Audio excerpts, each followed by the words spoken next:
I decided it was time to treat myself to a new heating pad for my back and knees and various other bits of me that are giving me trouble. And I settled on this one from eSeason. It's a nice soft flannel one, comes in an attractive retail box, in a protective polythene bag, which obviously needs to keep out of the way of children. And here are the instructions. The instructions are in a nice big typeface. They were easy to read, which is always a good thing because sometimes they're really small and you need a magnifying glass to read them really. So when you open it out, you find there's a simple control switch which slides backwards and forwards, and as you slide it backwards and forwards, the numbers rotate between 0 and 3, which are the settings it's got.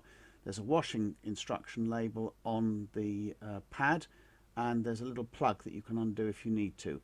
The pad feels pretty good, so I'm looking forward to taking it upstairs and giving it a try. Now, the instructions do very clearly say that you shouldn't do what I'm about to do and lie on the mat.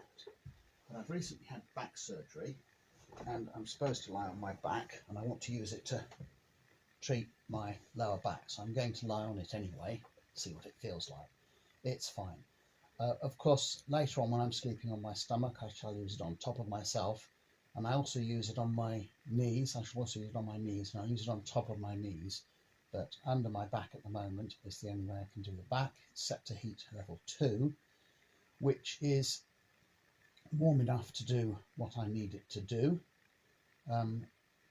You're advised not to fall asleep lying on it. I have fallen asleep on similar things before, which also said you weren't supposed to fall asleep on them. I'll probably set it to just level 1 because this one's a bit warmer than the other one.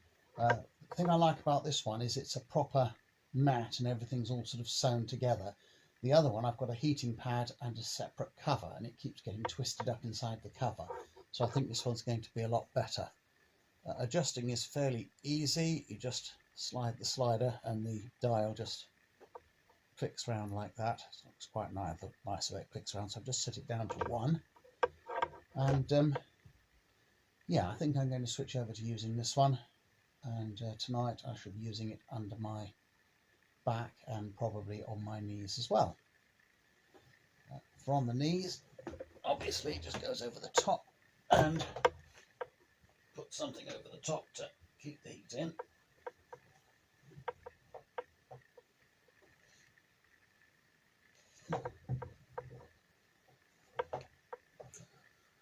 Like that. And because it's on top, I'm going to set the level up a bit. Yeah, so it really does help soothe particularly my left knee, which is quite badly inflamed at the moment. It really does help to soothe it down. A combination of heat with this and cold with freezer packs. So all in all, I'm very pleased with this. It's going to be very, very useful.